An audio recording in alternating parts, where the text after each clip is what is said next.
9, 8, 7, 6, 5, 4, 3, 2, 1, 0. Women's Wrestling Talk, the #1 women's wrestling network on the planet.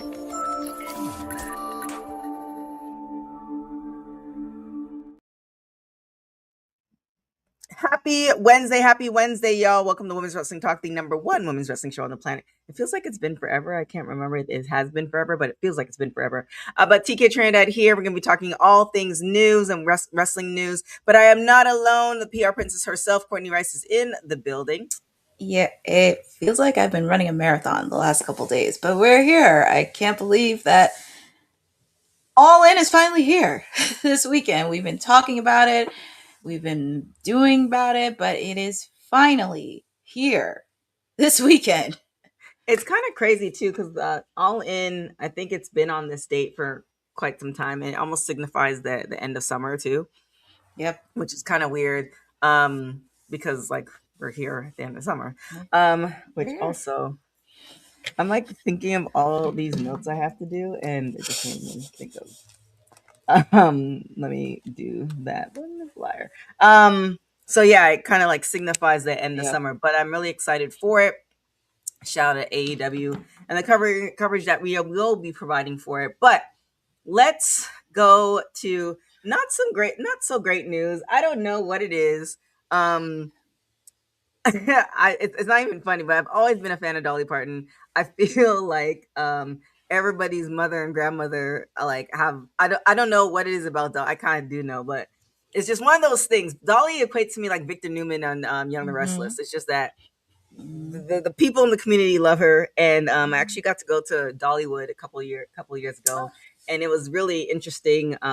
Definitely, like you have to intentionally go there because Pigeon Forge is not a city that you would just do vacation in. But definitely, she recently passed away. Yes. Also, as well as Tim Curry as well. So give us some details on that. While it's blazing hot in LA, so I need to put on my AC while you're doing that. But yes, I know it's really crazy. So I guess you heard the news. Dolly Parton has passed away. She has definitely been a force to be reckoned with. In Tennessee, she has done everything she can. Singer, songwriter, actress, philanthropist. She would always be that person because she was in support of everybody. She always had a lot of work to do. Obviously, of course, she's known for her well-known hits. But if you were a wrestling fan in the 80s, you kind of know she was in a music video that was done by Hulk Hogan. So that's how a lot of people knew about Dolly. But if you were a wrestling fan, she crossed over. But as for Tim Curry, even though he was not in the wrestling space, which I don't know why he wasn't, but he was in a ton of movies, from Rocky Horror Picture Show, Muppet, Treasure Island. He was on Home Alone 2. He voiced Nigel from the Wild Thornberrys. He was in the movie Clue, based on the game show. So he has done so much, everything across the board. And unfortunately, they both had to die at the age of 80. But we here definitely want to send our condolences, and they played a huge role, not just in Hollywood, but beyond in Hollywood. For sure, yeah. So definitely shout out to Dolly. And I know every grocery store is different, but Dolly has these cornbread things in the grocery store. Oh my gosh, I had them before she passed away, y'all. But yes, she will definitely live on. Her I think it was like not her grandson, but her I think it might have been her nephew did a whole post about her, and it kind of made me a little teary-eyed. So definitely shout out to Dolly and Tim Curry, and definitely what a illustrious career that they both had. But moving on to things that Dylan will soon request, let's get to that AEW Dynamite preview. Yeah, we have AEW Dynamite happening at the top of the hour because yours truly will be giving you Timeless Elite Wednesday, 8 p.m. We are at the final stop right before All In this weekend. And I know it is taped, so please don't give any spoilers because they had it from Glasgow, Scotland. We are at the semifinals for the Continental Cup. We have Kyle O'Reilly taking on Nigel McGuinness. These two guys are going at it, and they are one step closer to the finals, which will be held at All In this weekend. And also another match is going to happen. We have Jon Moxley taking on his fellow Death Rider brethren, Claudio Castagnoli, one-on-one. John has been on a roll and everything else. We shall see if he surpasses the hurdle. But out of the 4 men, 2 of them are going to go to All In. Who's it going to be? Well, we're just going to have to find out and see later tonight in the show. And for the first time ever after the encounter last week, we're going to have Jungle Jack Perry take on Swerve Strickland one-on-one. And I can't believe they have not had a match one-on-one. Right? But these guys are definitely going to go at it. Obviously, of course, Swerve is trying to put the call in to Hangman's Open Challenge for the Trios titles, but he has to go against Jungle Jack Perry, who is a former TNT champion. He's also a former tag team champion. So we will see these guys neck and neck, and who knows what's going to happen between these guys.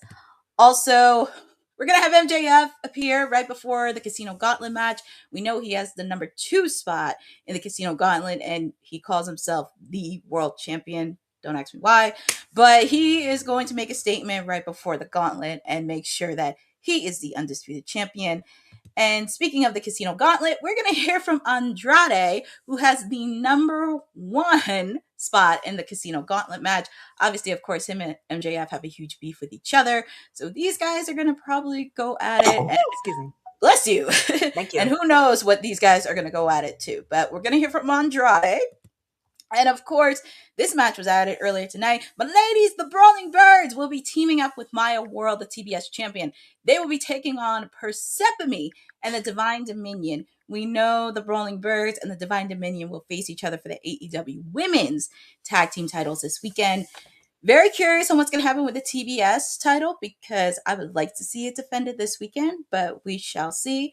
But all this and more is happening on AEW Dynamite tonight on TBS while simulcast on Max. And is there a match or a segment or anything particular that you have? Bosa in honor of these birds. Bless you. Mayor's Divine Monique. My flock of birds. Oh my God. Lynette, you in Puerto Rico? You were on vacation? What? Oh my gosh. I definitely, I guess, the last one definitely want to see this matchup, the trios matchup. I do like the fact that AEW is definitely keeping trios alive. It just seems like they're probably like the only ones to actually do that.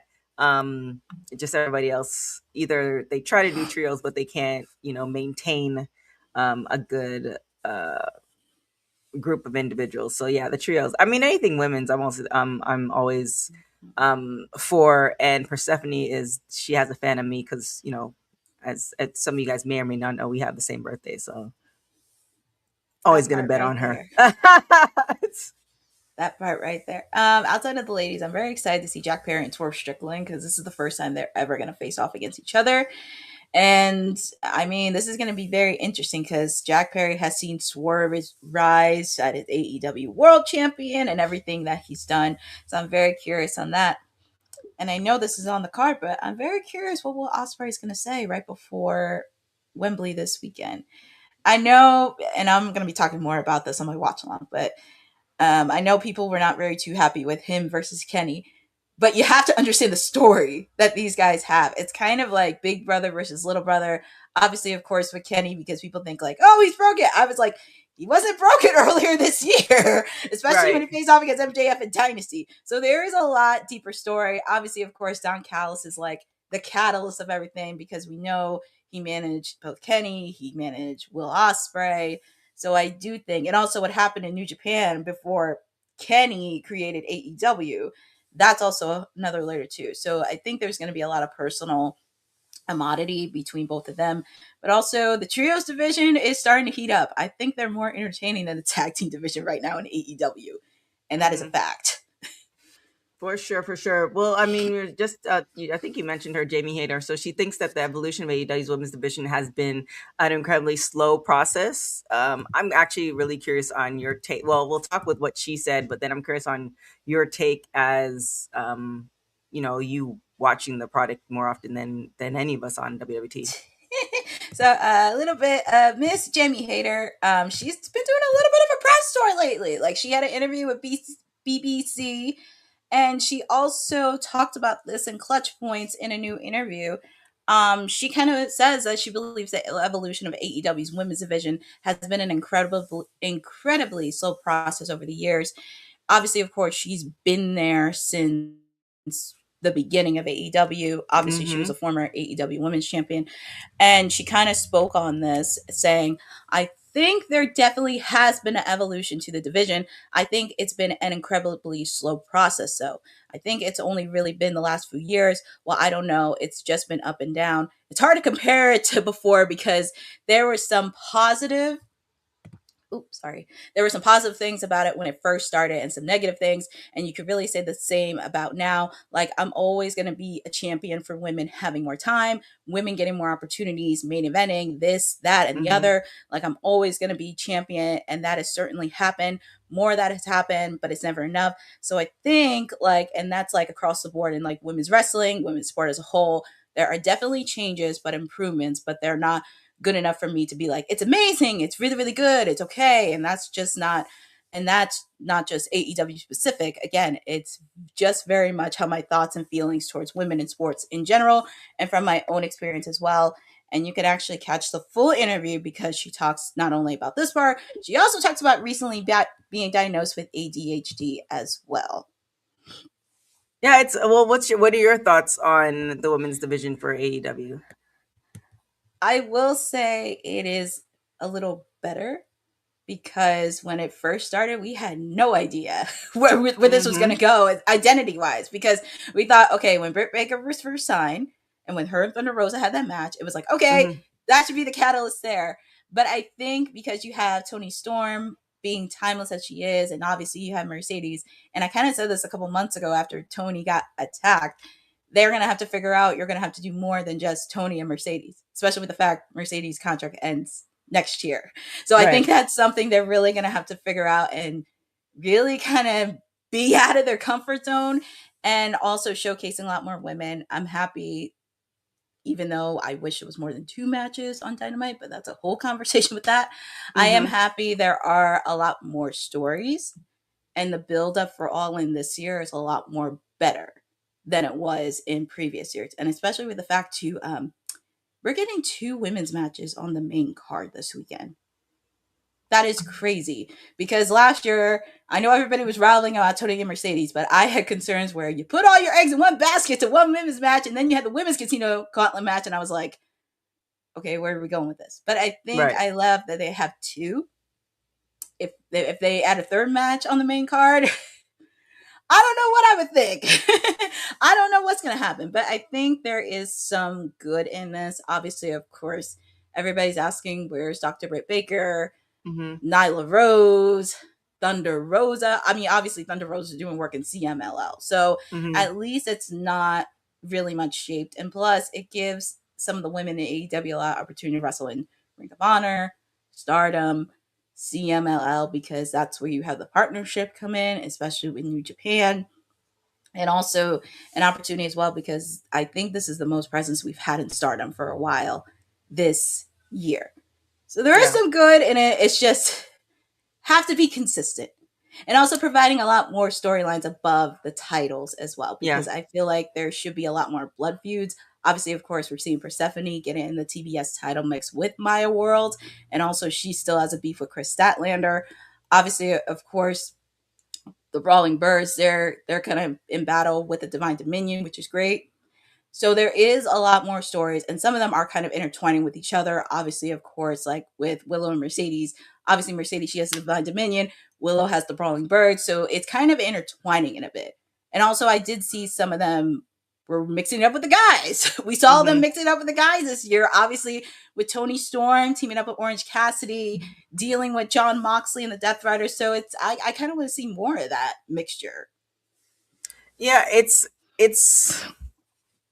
there's I think there's a couple of factors, and we won't really get those answers. I don't think we'll ever get those answers because it's all in the numbers to me. I'm really hoping it's because of the numbers versus emotions.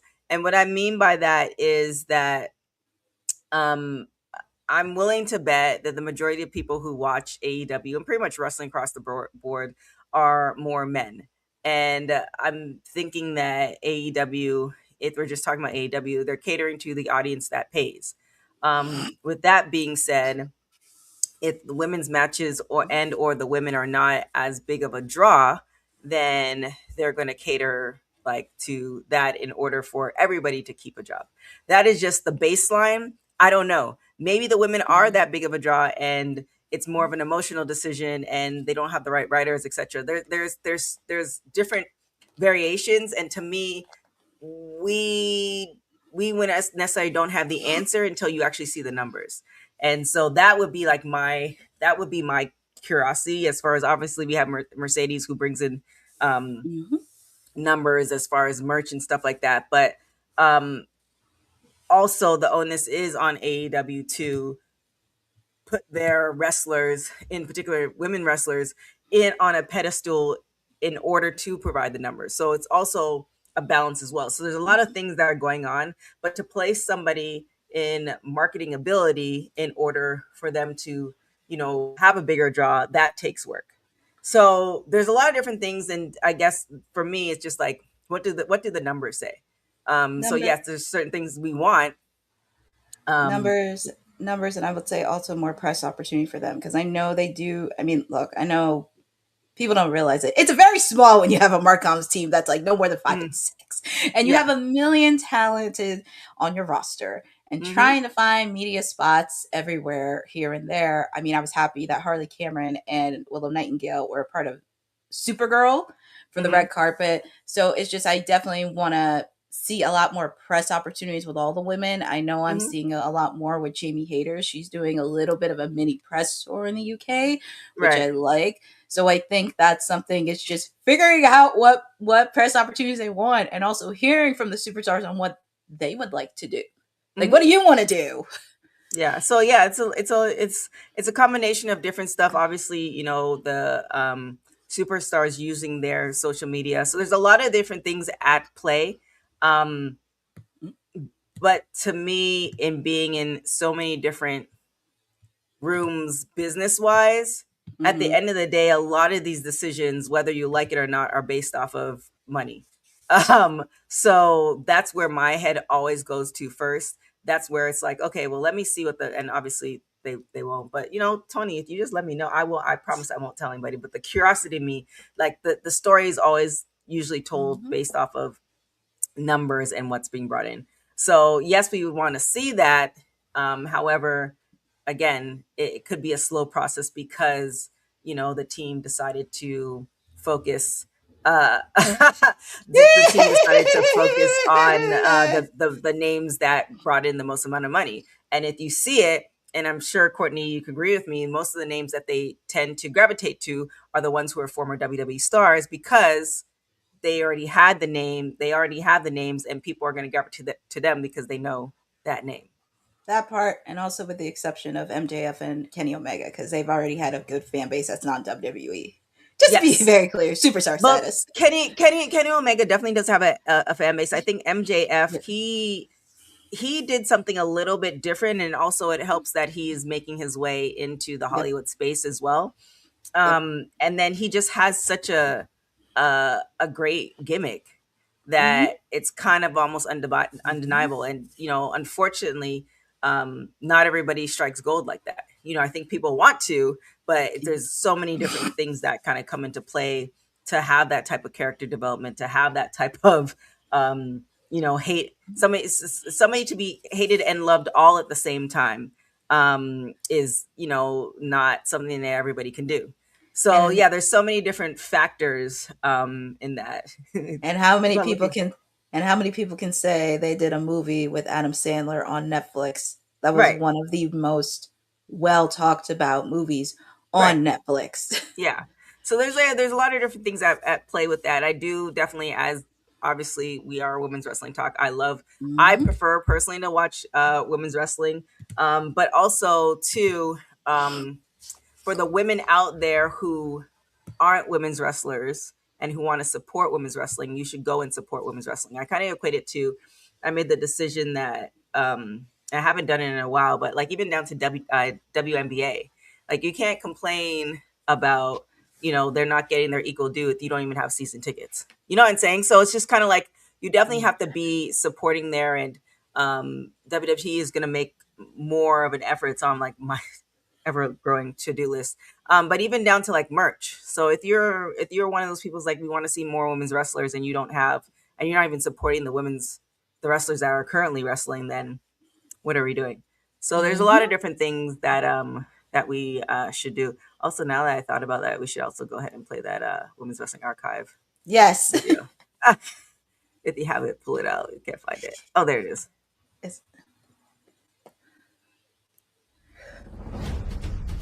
Women's wrestling didn't just show up yesterday in glitter boots. We've been here the entire time, body slamming through history.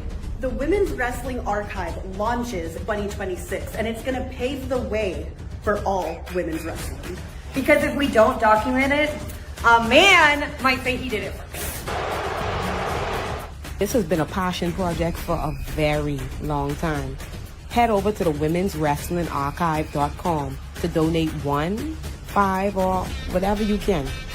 It all goes a long way. Let's give these women the spotlight that they've always deserved. Her story belongs in history. Help us preserve it today.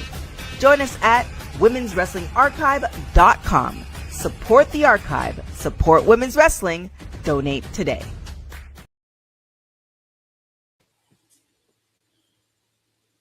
Is thanks, Jeffrey. You're like the associate producer. Another thing that is on the ever-growing to-do list, but another thing that we're gonna see how this is going to affect women's wrestling is Bianca Belair. She says she's dealing with carpal tunnel syndrome in both hands, which again, we have to see how this plays out. So what are the details for this, Court? Pretty much, she kind of said this on her socials. She shared the update on her Instagram story alongside a photo of her hand in a brace. She pretty much, in the caption, "No one ever talks about this stuff. Currently, carpal tunnel in both hands. Fingers completely numb. No feeling in surgery finger whatsoever. No grip, strength. And now also mom thumb. WTF, LOL." And of course, we now know she just had a baby, and now she's dealing with this. Yeah. So, yeah, we'll see how it all kind of goes. Obviously, she was out for quite some time. Actually, no, I don't think she even came. She was out. I don't think she came back. That's when she got pregnant. So she's out for quite some time because of one hand, and now she got pregnant, and now she has two hands, issues with both hands. We definitely, wish and hope she gets better, not just for our entertainment, but just in general. Because way too young to be dealing with that. Like there's a whole, life to live in addition to wrestling. So we definitely hope everything gets figured out eventually soon. Yes, we do love the EST here. We want to make sure she's at 100%. We know Montez is out, so he wants to make sure he's at 100% because he did post on his socials that he is taking some time off after the baby's born and making sure health safety purposes for the little infant. So hopefully we get to see the Street Profits on TV soon. Well, a person that we are going to be seeing on TV is Chad Gable. He looks forward to telling more stories with heels as the WWE IC champion, which I'm kind of curious how he's going to be doing this. I'm glad that WWE made good.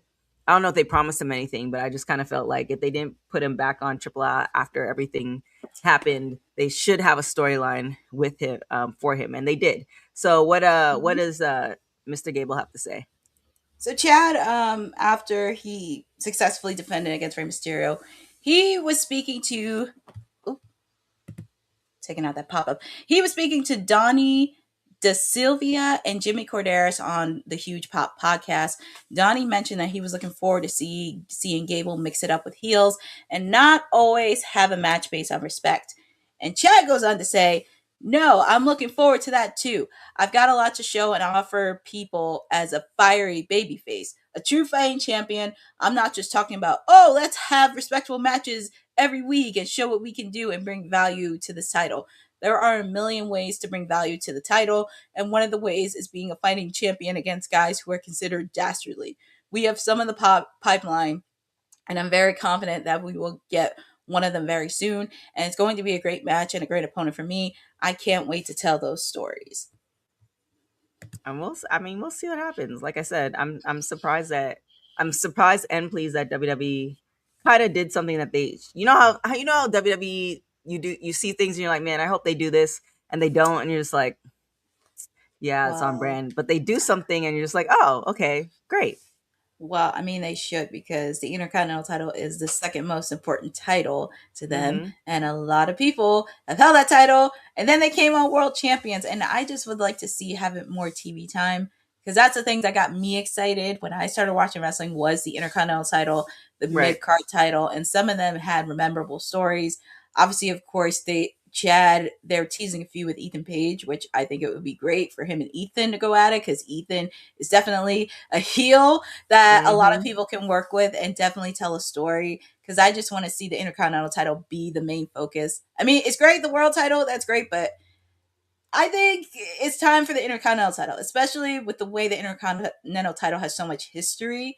And I would not be surprised if because this is just me in PR mode, I would not be surprised if some people in the TKO office or WWE office or whatever probably don't know the importance of the Intercontinental title. But we know here how important it is. And I really want to see Chad on TV a lot more. I definitely want to see him in a lot more feuds and just really bring it back to relevance. I don't want it to be like 1 week and then done. I want it to be used very consistently on how they used to treat mid-card titles. But with the fight that WWE always has, we could just sit back and see. Yes. We'll definitely see what happens. We're also going to see what happens with Nattie. Nattie, she explains why she feels that Jaida Parker is the female Jacob Fatu, which let's talk more. What does she say? So if you did watch NXT last night, because they're at the final stop of NXT Heatwave, we know Nattie and Jaida Parker will meet this weekend at Heatwave in a submission match. And she kind of explains it on Busted Open Radio. She said, "This is exactly why I asked Shawn Michaels to please come and work with Jaida Parker at NXT. I've said it before and I'll say it again. Not a single soul asked me to come to NXT. It wasn't like she's being asked to go down there because she's trying to take someone's spot. I said to Shawn, I want to work with Jaida because I see something that is so special. She's got this dog in her that I'm like, I gotta test the Nattie character out against her. I feel like, and I said this before, I feel like she's a female kind of Jacob Fatu. She's got this edge about her that is very, very different from the other girls. That's not me saying anything negative about any of the other girls, because I love the match that I had with Kendall. I love the match that I had with Thea Hale. I love the work that I've done in NXT, but I see something so different in Jaida that I've not seen in a woman. And I mean, I think of Dog, I think of Rhea Ripley, I think of Dog, I think of Liv Morgan, I think of Dog, I think of the toughest, baddest woman in the industry, and I see that in Jaida.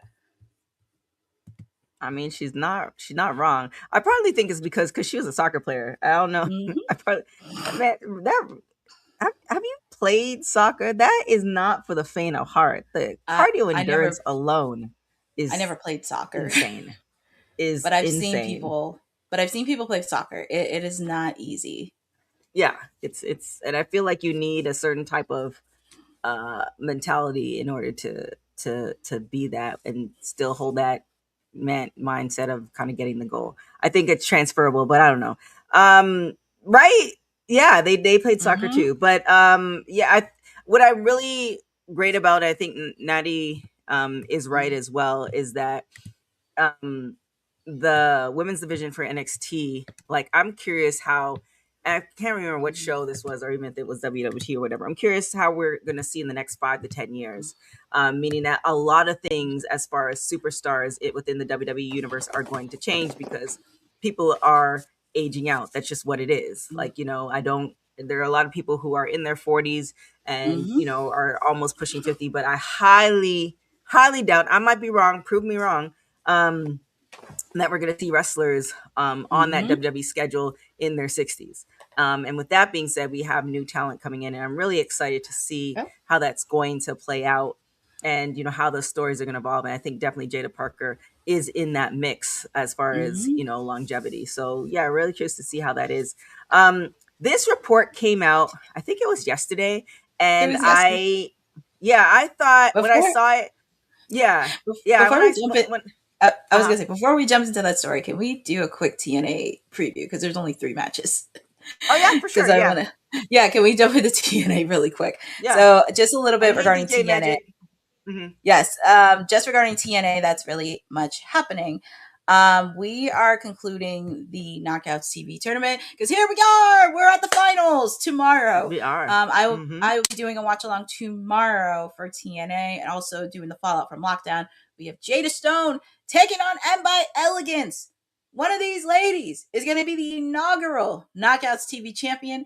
Who's it going to be? Well, you're just going to have to find out tomorrow. So very excited, and all the ladies put in a lot of work in this tournament. We're also going to have Elijah take on the System's Bear Bronson after the System's victory at Lethal Lockdown. They are the quote-unquote gatekeepers of TNA, but they are taking on a veteran as Elijah. So you can tell there's going to be a lot of shenanigans with Brian Myers in the corner. And we're also going to have Indy Hartwell make an appearance after she kind of told off Daria Ray at the pre-show at TNA Lockdown. She's trying to make her case to be TNA Knockouts World Champion, and we're going to hear from her. She did eye the match between her and Elena Black, so we're going to hear from her on what she has to say. But all this and more is happening tomorrow live on TNA on AMC, and you can watch on the TNA Plus app and AMC Plus app. For sure. Yes. Shout out to TNA. And we had that pay-per-view for them this past week. So shout out to you, Courtney, for covering that. Yeah, but let's get into ESPN. So they just dropped yesterday. And the way my journalist brain goes, when I see something and it sounds a little bit off, I don't take it for true unless I have time to actually research it. And this was one of these stories. So it came out yesterday. ESPN denies a report that it decided not to renew the WWE deal. So take us through the steps, how we got to this, and then how we got to the denial from ESPN for it. Oh my God. So this happened yesterday. So ESPN publicly denied a report that its deal with WWE will cease after the conclusion of its 5-year agreement. Originally, there was a report made by BJ Bethel of SC Scoops, stated that the deal wasn't expected to be renewed once it expired in 4 years. The report cited several sources indicating the deal faced several problems, including the current media market, culture, and synergy issues between the two companies, and the failure of cable providers to pick up the cost of the app for customers. Post Wrestling actually reached out to officials at WWE and ESPN to comment on the story. And also one of the VP of comms on ESPN actually tweeted about this. So he was a little bit baffled and pretty much said, there is no truth to the report that we have decided not to renew. They never checked with us before publishing, and had they, we would have told them that was completely false. And actually, this gets a lot more better. So today, this actually happened today, a tweet by SC Scoops, statement on their report. Yesterday, we published a report from BJ Bethel on WWE's relationship with ESPN. We are retracting that story in its entirety. Before a story runs like this, the subject deserves a direct chance to respond, and that step wasn't taken to the appropriate standard. Since publication, it's come to light that this effort fell way too short. We ran it, and the buck stops with us. We parted ways with Mr. Bethel. Have had our verification. Have had our verification procedures reviewed by an outside partner and updated our process as a result. Wow. Well, that was swift. Yeah, I mean, I think why people might have gravitated and also believed the story is because, that process with WWE and ESPN seems so clunky, especially when pay-per-views come into play. Also, shout out to NordVPN. Use that code WWT to get 70% off if you want to watch the pay-per-views without that clunkiness. So yeah, it's easy to jump to that conclusion because, as I was saying with, when we were talking about AEW in the women's division, no matter what it is, anything that has to do with business has to do with green, and if it's not making money, it's not making sense. So what we're seeing on the surface may look like ESPN is not making money, but again, we don't know. They might be making more money, and they have people like myself and other people who are just frustrated with the ESPN app, and they're just not going to do it. But I might be in the small percentage compared to everybody else. So yeah, we'll see how it goes, but it's refreshing for a company to kind of also apologize, which that hasn't been the case with a lot of things. But yeah, we'll see how it goes. But last but not least, we would definitely want to send a congratulations to Glamour Girls for being the first women's tag team in the Cauliflower Alley, club for the tag team award. So give us a little bit of information on them. Before we jump into there's a few things I want to say from the previous story. Number one, I'm always happy when we hold people accountable. This is not me as a fan. This is me as a publicist, because I've seen this happen way too many times where people try to throw the buck and people want to go the story would get clicked because you want to be the first person to do it. That's why I hope, because I know everybody's saying, oh, Xavier and Kofi are going to be there this weekend. I hope they don't show up this weekend. And that's what you get for playing into stories that sometimes they can't be true. And I hope Private Party be Swerve's tag team partners because of that. But I do think it is something media literacy across the board, not just in wrestling, but I've seen this in many happenings in industries, and also providing credibility. Now, the outlet, I would give it credit, be fired, but at the same time, damage has been done. Just do better and also provide for credibility. And if you don't know anything, get yourself a real journalist that knows better. Well, the thing with wrestling, and you've been at the scrums, the thing with wrestling, it's a very unique media coverage platform. Like, it's one of those things that oh wait, I might have to take this call. Continue talking. Give me 1 second. All right. Well, TK was making her point, because as I will say, when I go to media scrums, I'll give you an example. When I was at the Ring of Honor media scrum, it's always hard because sometimes it's not people like, I wouldn't say like pretending to be a journalist. It's a very interesting space in wrestling media coverage. And I could say this, like, I think TK could say this because she's been in a few media scrums. I've been at a few media scrums. And it's not even like trying to find a scoop. It's just trying to find questions, even if some of them are very fascinating, very interesting. And it's not the same question saying, oh, how do you feel about this match? And also, I noticed sometimes people don't do their homework. They always go for the ones that are just the hottest thing. For me, when I was at the Ring of Honor media scrum, I asked Deanna, how did she feel as a first-time booker for Battle of the Brain? Because nobody asked her that question, along with being Ring of Honor Pure Women's Champion. And I was very happy with that.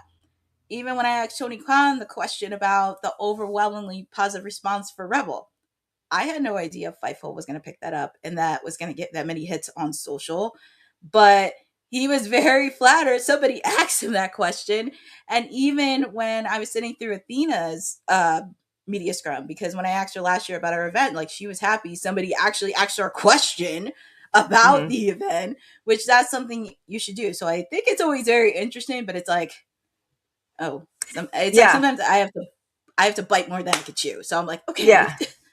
And that's what I was saying before. I was expecting another call, but that wasn't it. I was saying the wrestling media space is just it's a very different one compared to any other media space, because it's we'll speak the truth. The outcome's already known.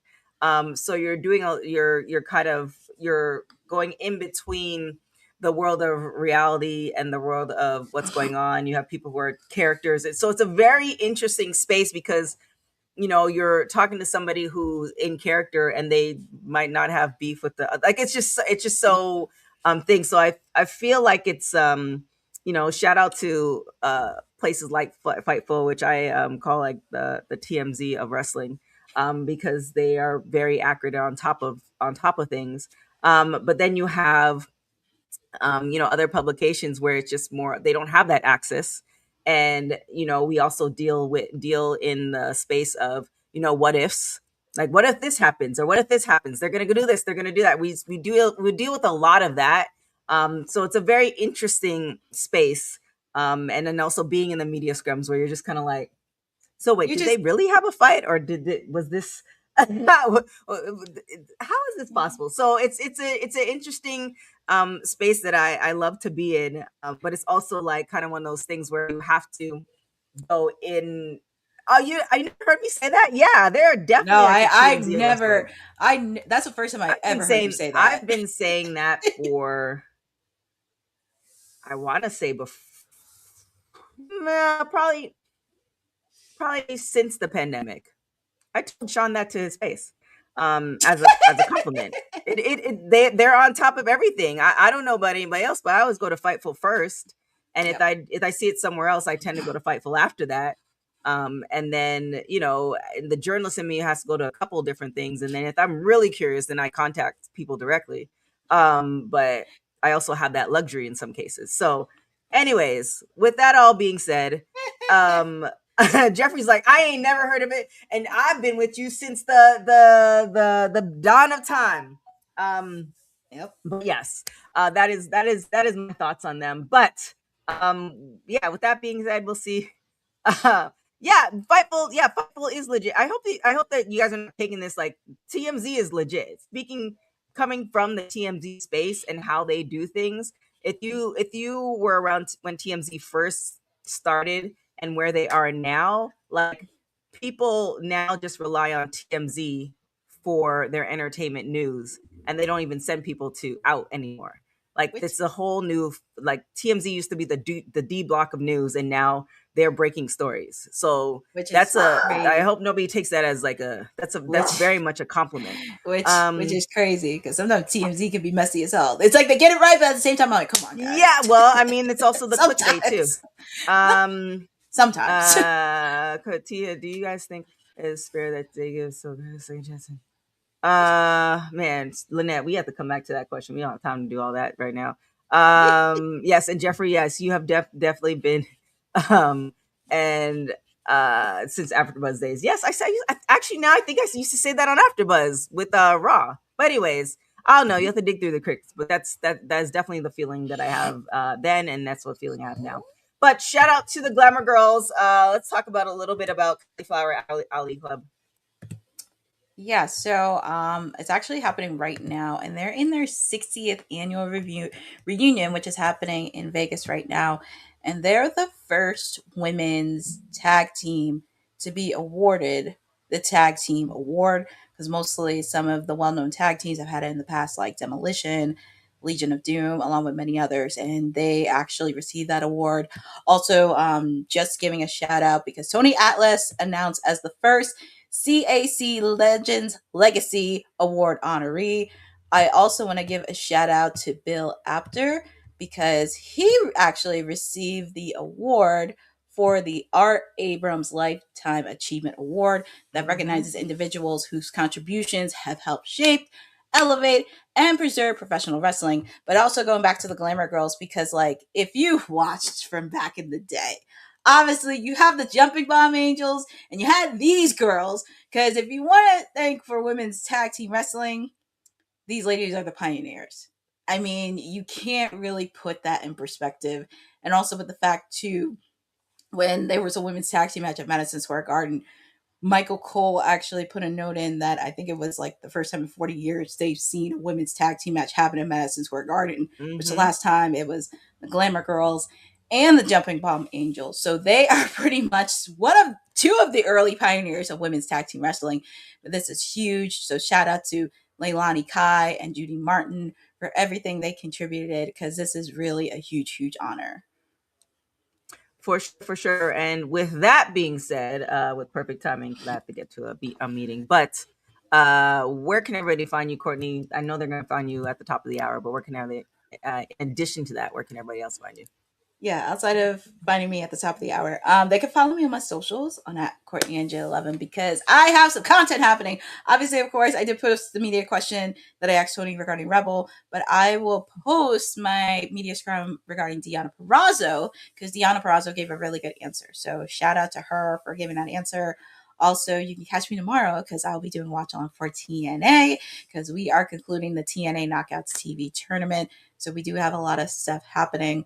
Also, there is articles happening because obviously the next few ones we're going to talk about the inaugural Knockouts TV champion and also tuning a spotlight on Xia Brookside because I feel like she definitely deserves a really good spotlight because she has been savage since TNA lockdown. So it's time for her to give a spotlight. Also, you can find me for TNA, AEW All In. There will be a watch along this weekend on Sunday. So you get to hang with me from across the pond in London, England. Will we see Will Ospreay be champion? Will we see Mercedes Moné be champion? Will we see a lot of things? And who's going to win the Casino Gauntlet? But all this is happening. Of course, I'm going to post my bold predictions, but you can find me on that. And also make sure to follow ISPW because we do have a lot of events happening in the fall and winter. Yeah, we definitely have a lot of events. We have a lot of coverage. We're gonna be covering Lucha Vroom this Friday, and then Hog next Friday. We're gonna be debuting a lot more shows in the last quarter of the year.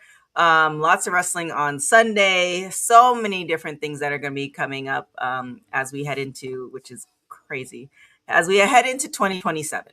And I know it feels like, oh, why are you saying that? Like the last quarter it just goes by in the blink of an eye.